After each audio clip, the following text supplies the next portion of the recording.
News Channel 15 presents The Film Reel, the talk show where we discuss everything going on in the world of movies and television, with hosts Bryce West and John Freeland. This is The Film Reel. Hello and welcome back into The Film Reel, your number one source for everything going on in the world of movies and television. I'm your host Bryce West alongside John Freeland as always, and you know what? We've got an action-packed show for today, so let's go right into the box office report. Coming in at number 5 is News of the World, starring Tom Hanks. The Civil War veteran agrees to deliver a girl, taken by the Kiowa people years ago, to her aunt and uncle against her will. They travel hundreds of miles and face grave dangers as they search for a place that either can call home. The film brought in $784,000, dropping 21.4% from last weekend. For The Film Reel, I'm Mallory Burton. Coming in at number 4 in the box office is Monster Hunter, starring Mila Jovovich. When Lieutenant Artemis and her loyal soldiers are transported to a new world, they engage in a desperate battle for survival against enormous enemies with incredible powers. Based on the video game by Capcom, the film brought in $825,000, dropping 11.3% from last weekend. For The Film Reel, I'm Eli Grimes.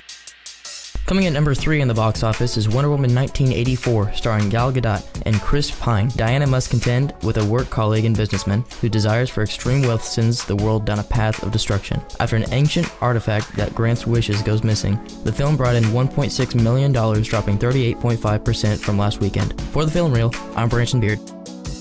Coming in at number 2 is The Croods, a new age starring Nicolas Cage, Emma Stone, and Ryan Reynolds. The prehistoric family The Croods are challenged by a rival family, the Bettermans, who claim to be better and more evolved.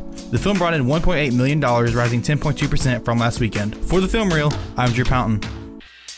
Coming in at number 1 in the box office is The Marksman, starring Catherine Winnick and Liam Neeson.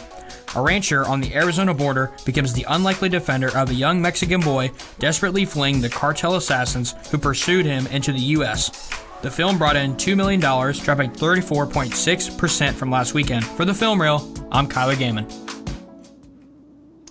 Thank you to those 5, as always, for giving us the box office report for this week. With that being said, let's discuss some of that. So, The Marksman stays at number 1. The Croods takes Wonder Woman's place. It goes up to number 2. It goes back up to number 2. And then Wonder Woman 1984 goes down to number 3.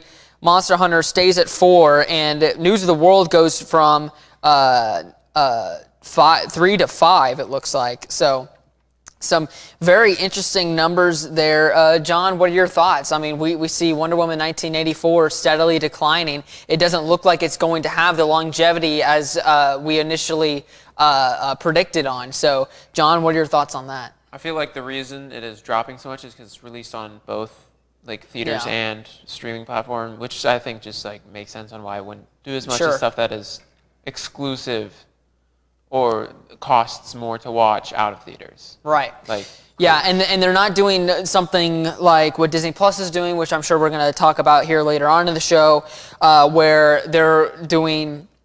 They release it with Raya and the Last Dragon, which we have a trailer for that we're going to show off later on here in the show, but. They are releasing that film in theaters and on Disney Plus Premier Access at the same time. So it's not like what HBO Max did with Wonder Woman, to where if you have HBO Max, you can just watch it. It's the weird.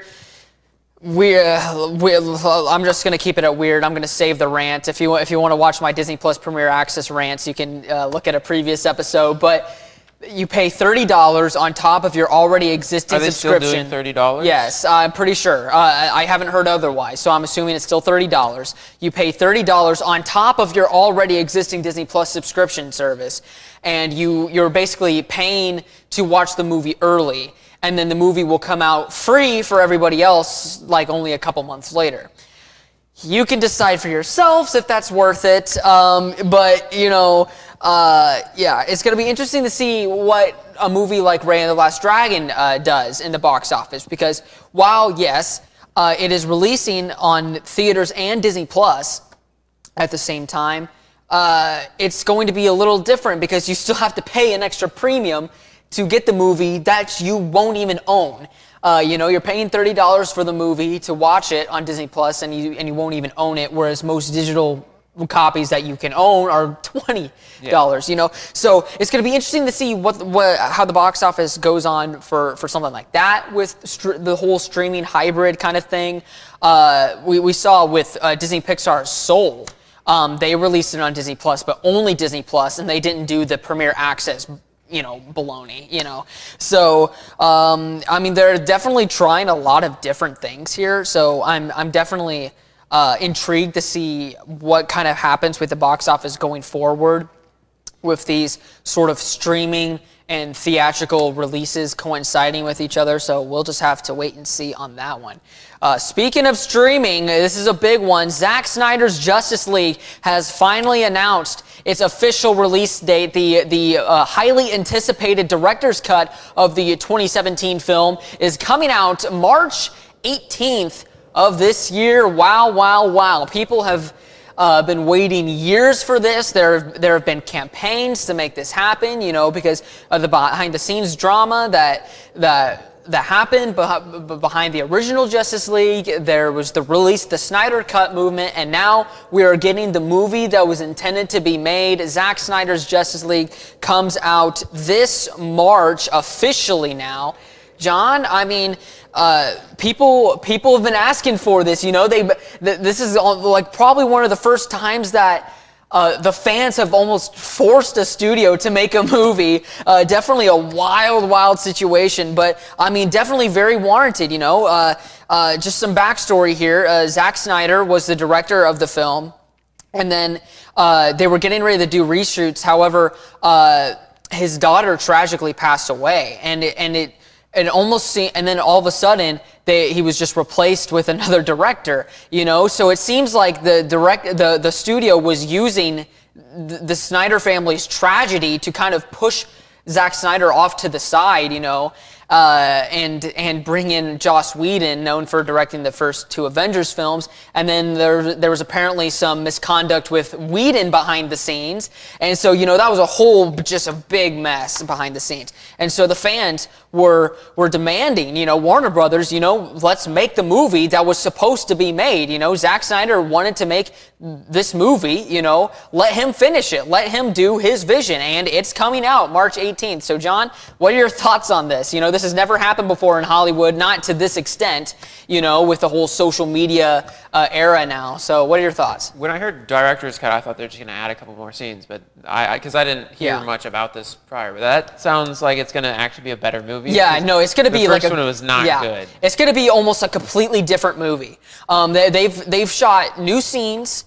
They've re-edited everything. They've polished it up, and they're bringing in like a bunch of apparently Snyder was filming scenes that weren't originally in the script, almost preparing for a director's cut to happen, while they were initially shooting in 2016, 2017. So is it the same cast? Yes. Okay. So yeah, it's the same cast, and so it's crazy. So it's almost as if like Snyder knew that Warner was just going to completely, cut him out. Yeah, just like,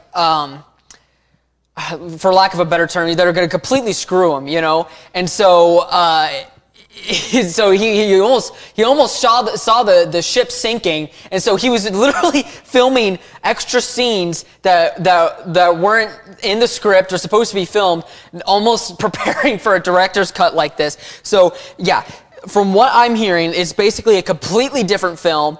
There are going to be some shared scenes, but from my understanding, Whedon almost like reshot like 90% of the film. So yeah, it's going to be really interesting to see what they're going to do with Zack Snyder's Justice League and how and if they're going to do anything with this further, because they're literally redoing a film. I don't know if this has ever happened like this before. They're just going to say, they're literally saying, okay, let's rewind and do this again. So is this going to affect the future movies later on? I mean, we don't know. So it honestly all depends on the success of Zack Snyder's Justice League coming March 18th, streaming exclusively on HBO Max. I'm definitely very interested and excited to see what they've done with this. It is a 4-hour long cut of the film, yes. Oh my. Yeah. So, I mean, there's definitely a lot more Justice League to be had there. So, I mean, buckle up. I mean, it's streaming exclusively, so you pause, take a bathroom break, you know, it's going to be wild. So, but yeah, it's definitely going to be very interesting to check that one out in March. With that being said, we're going to take a quick break, and coming up, we have some news in regards to SpongeBob, you know, coming to the new streaming service Paramount Plus. And even later, Alec has his thoughts on the animated movie Batman Mask of the Phantasm, coming right up. Welcome back into the film reel. You can tell it's a slow news day because we're going to be talking about SpongeBob. Let's take a look at that. So, the SpongeBob movie still hasn't released in the States yet. It is released internationally, and I believe we've talked about it here on the show.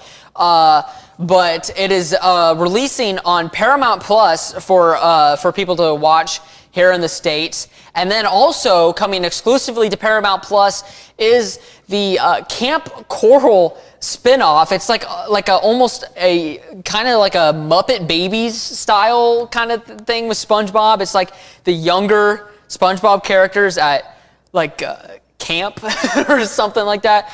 I don't know. It's definitely a weird thing to spin off to. I don't know if they're trying to capture that young audience, but I mean, you know, SpongeBob already has kind of a young audience, so I guess they're going to try to capture an even younger audience with that. I don't know. I don't really know who the SpongeBob spin-off show is for, but I mean, we're seeing the SpongeBob movie come out on Paramount Plus. There's so many. Like okay, how many are named Plus? We got Apple TV Plus. There's Disney Plus. There's Paramount Plus. I feel like maybe they could have maybe talked it out, and maybe named it something different. You know, everybody's gonna have Plus. It's gonna be premium or like yeah. Well, Prime. I mean, Paramount Plus is taking over CBS All Access. So CBS All Access is Paramount Plus. It's kind of like whenever HBO Max took over HBO Now. So it's just gonna be kind of the same service but expanded. Yeah. Okay. So, and it's going to have all of the Paramount Viacom, so that means like Nickelodeon and stuff like that. So like all the old episodes of SpongeBob will be on there. iCarly will be on there. The new iCarly revival, you know, they're bringing that show back. That's going to be, did you not hear about that? I did not, actually. Yeah, they're bringing back iCarly with Miranda Cosgrove, Jerry Traynor, and Nathan Kress coming back. Who were Carly, Spencer, and Freddie, respectively. So yeah, they're doing some interesting things with Paramount Plus. It's also the home of Star Trek. Yeah.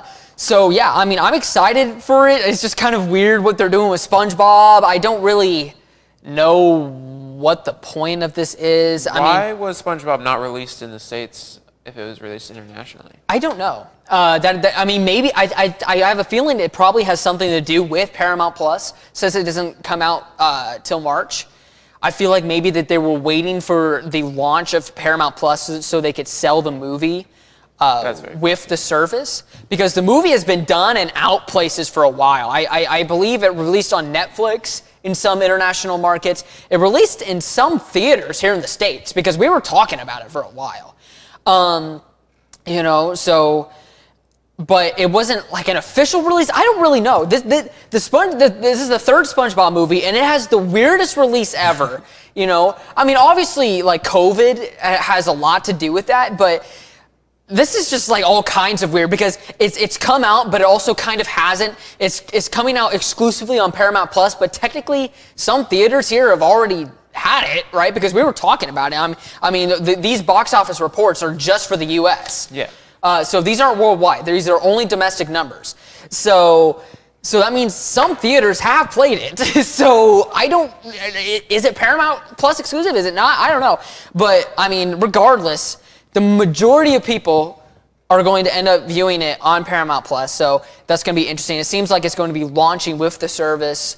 Unless I'm mistaken there, but that just kind of makes sense. The movie's been done and out some places for a while. I feel like it'll be good just to launch it, boom, with the service, have something to watch immediately.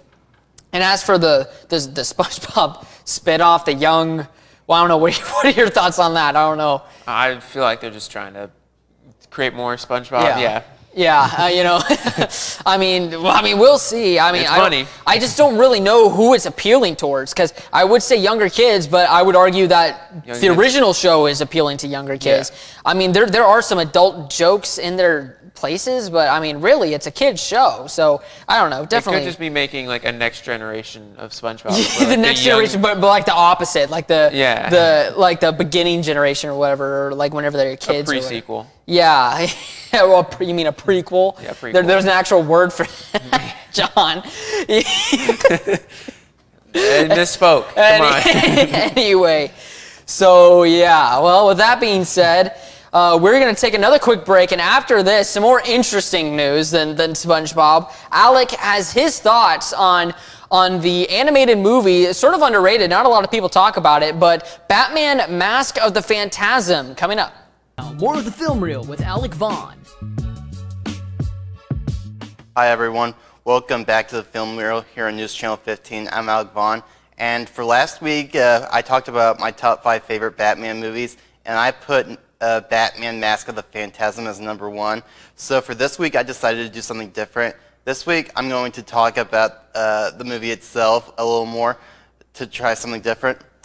Alright, Batman Mask of the Phantasm was released in December 25th, 1993, and the film stars Kevin Conroy as Batman and Mark Hamill as the Joker, and the film is based in the Batman the Animated Series universe. The film follows Bruce Wayne recovering from the trauma of the loss of his parents, and he meets a young lady named Andrea Beaumont, played by Dana Delaney, and they get in a relationship, and they start to become distant because her father is hooked up to the mob, and eventually the mob kills her father, and there are these gang members who run Gotham City, and the next scene in the movie, the Phantasm appears, which kills all these mob people, and the cops suspect that it's Batman because from a distance it looks like Batman is the one committing the murders, and when the Phantasm kills off most of the mob leaders, it targets the Joker next, and so the Joker tries to get the Phantasm first, and it's like a 4-way face-off in a way. You have Batman going off against the Joker, going against the Phantasm, and going against the Gotham City Police. And what I really like about the film is the animation in it. The animation is very similar to the animated series, but it's a lot more sharper and 3-dimensional. And the people who did the animation did a really good job. And the only scenes of computer animation is in the beginning of the movie, where they're playing music and the opening titles are popping up. And that's the only scene where there's computer buildings in it. And the rest of the movie is just hand drawn, which is really impressive. And the movie is really great because this movie is not about Michael Keaton or Christian Bale. It's generally Batman. It's very similar to Batman '89 with the dark atmosphere. And the film's really good in the ending, and it arguably has the best Joker laugh, where everything's blowing up. And I don't want to spoil it too much, but everything's blowing up, and anarchy's going everywhere, and the Joker, played by Mark Hamill, gives out this really evil laugh, and it's one of the best laughs ever for the Joker. And there's really epic scenes, in the end. There's the ending scene of the movie where Batman's looking up in the sky, and the bat signal comes off, and he goes out in the night, and the music in it's really good. It's very similar to the animated show, but it has more effort, and it has a choir into it, and it's just epic, and it gets your hairs up every time you think about it. And the film didn't do well in the box office because of poor marketing. But it did get good critic reviews. Siskel and Ebert gave it a review a couple months after its release because they weren't able to do it the first time, and they said that they made a big mistake because it's such a great movie. And it's on HBO Max right now, so if any of you haven't seen it, you should go watch it and watch it for yourself. And that's going to do it for me here today. I'm Alec Vaughn. I'll see you later. Thank you, Alec, as always. With that being said, we're going to hop straight into the trailers here, starting with, I believe, Raya and the Last Dragon. Let's take a look at that. All right, guys. Remember what we're looking for, and don't trust. This movie looks sick. By the way, I'm very excited for another one with the same. All right, guys. Remember what we're looking for, and don't trust anyone. Hey, baby. Where are your parents? Hey, who's baby? What? Really? A con baby? yeah, I really like the first trailer that they did, showing off with the action. This shows more of the actual, like what the actual movie is going to be like. The first trailer was more action, and this one seems to be showing more of like the characters. We could use someone like you. Let's catch you up. My name is Raya. Our lands have been at war for as long as we can remember. This movie Our looks people so never cool. see eye to eye. My daughter, I believe our people can come together again, but someone has to. I mean, take I'm the gonna be first honest with step. you. Now, I dog on restore Disney peace, Plus Premier we Access must all the find time, the but last dragon. I mean, I don't think I will. But if somebody else does, you know, I'll definitely watch it. You know, if like a friend says, "Hey, I got Raya" or whatever. We'll have to watch our backs. We're not the only ones looking. 6 years. I know, and the animation is beautiful on this. Oh, mighty Sisu. Who said that? We really need your help. I'm gonna be real with you. I'm not like the best dragon. That's Have an you ever done like a interesting group creature. project, but there's like that one kid who didn't pitch in as much? I don't know. It looks like a dragon unicorn kind of thing. We're doomed.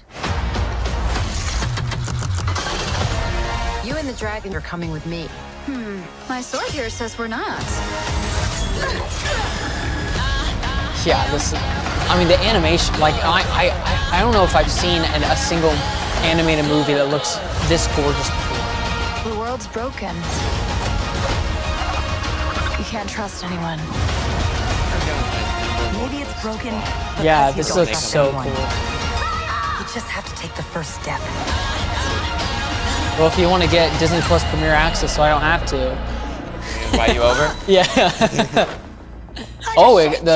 Dragons can do that? Look how close Oh my yeah, butt so is to my she's a head. dragon It's gonna make digestion so much that faster. turns into a person. In theaters or ordered on Disney Plus with Premier Access, March 5th.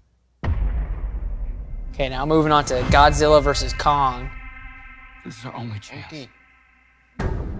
Who do you have your bets on, John? Okay, so it's a god versus a monkey, and I don't know. That's a big monkey. Now John. it is a very big monkey, and as much as I love Big Monkey, I think I have to root for Holy Big cow, Monkey. dude! Look at the size of that thing. Did you see that? I think I gotta go monkey, and I know a lot of our viewers probably disagree with that, but I don't know. She's the only one he'll communicate with. That thing is huge. I knew that they had a bond. Now I haven't seen any of the previous ones. Like so they have Godzilla. They had Kong Skull Island. I watched Godzilla, Kong Skull Island. King of the Monsters, and then this one. I haven't seen any of those yet. But I mean, I will say this: the effects on this look quite amazing. I mean, in Kong Skull Island, he kills a lizard. Okay. What's gonna stop him? Well, a lizard's about this big. No, it wasn't. It was a monster lizard. Yeah, I think you need to specify giant mega lizard. You know. I mean, not as big as Godzilla, but. Oh my gosh. It's Godzilla. Yeah, I think I need to go back and watch. Wow. I'm intrigued on why they're fighting. Why can't Monkey get along? Man, that looks amazing! Wow! The effects on this!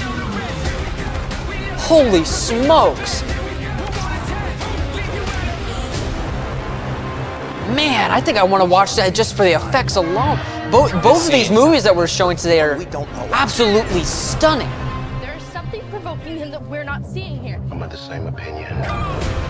Millie Bobby Brown from Stranger Things. She's honest, a big upcoming star. I watched this trailer early. And, or at least one of them. And they're the last one standing. I keep reaching for greatness because I'm built from it. Who bows to who? I don't know. I feel like they want you to think Godzilla's gonna win. Right here. Oh man! Oh, wow! Looks so well That done. was amazing. Holy cow. Wow, okay, I did not expect to absolutely love that like I just did right there. So Holy cow, yeah. Wow, okay. Well, that was Godzilla versus Kong and Raya and the Last Dragon. Both, I think obviously Raya is going to be the better quality movie, but both visually look absolutely stunning. Wow. John, what are your thoughts? I really feel like Godzilla vs. Kong is going to do very well in the box office if it's released to theaters. Cause it's simultaneous with HBO. Okay, the hype around it that I've seen online is very big. Yeah, sure.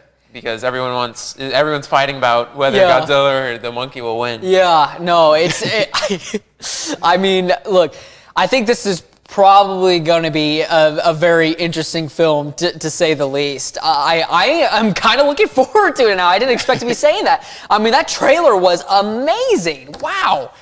Okay. Well, with that being said, that is going to wrap things up here on the Film Reel. It has been an honor doing this with you guys here today. So, with that being said, I'm Bryce West. This is John Freeland. Have a great night.